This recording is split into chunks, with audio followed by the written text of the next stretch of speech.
जगद्गुरू श्रीमद रामानंदाचार्य नरेंद्राचार्यजी यांच्या प्रेरणेने आणि संकल्पनेतून देशभरात पर्यावरण रक्षण आणि संवर्धनाचे अनेक उपक्रम सातत्याने राबवले जात आहेत। याच अनुषंगाने रत्नागिरी नागपूर महामार्गावरील पाली ते साखरपा या सुमारे 30 किलोमीटरच्या परिसरात रविवारी 26 जुलै रोजी भव्य सामूहिक वृक्षारोपण अभियान उत्साहात संपन्न झाले।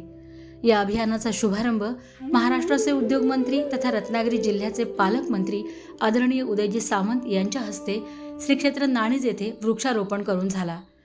या सामूहिक वृक्षारोपण अभियानाच्या शुभारंभ प्रसंगी जगद्गुरू श्रीमद रामानंदाचार्य नरेंद्राचार्यजी यांच्यासह अनेक क्षेत्रातील मान्यवर मंडळी उपस्थित होती। 26 जुलै रोजी दुपारी 3:30 वाजता हजारो भक्तांनी एकाच वेळी वृक्षांची लागवड करून पर्यावरण रक्षणाचा प्रभावी संदेश समाजापर्यंत पोहोचवला आहे। वृक्षारोपणानंतर जगद्गुरू श्रीमद रामानंदाचार्य नरेंद्राचार्यजी आणि आदरणीय उदयजी सामंत यांनी पाली ते साखरपा परिसराची पाहणी सुद्धा केली। महामार्गालगत प्रत्येक भक्त आपल्या लागवड केलेल्या वृक्षाजवळ उभा होता।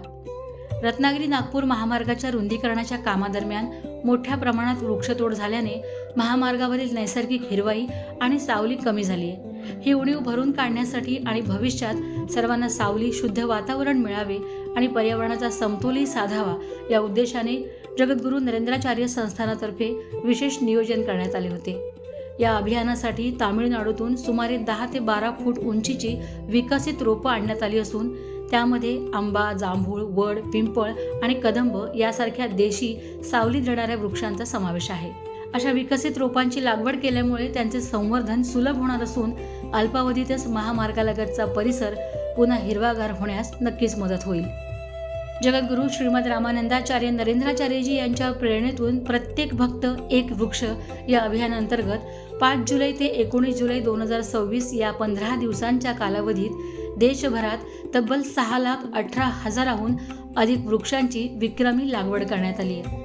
पाली ते साखरपा दरम्यान राबवण्यात आलेलं हे सामूहिक वृक्षारोपण अभियान पर्यावरण संवर्धनाच्या दिशेने महत्त्वपूर्ण पाऊल मानलं जात आहे।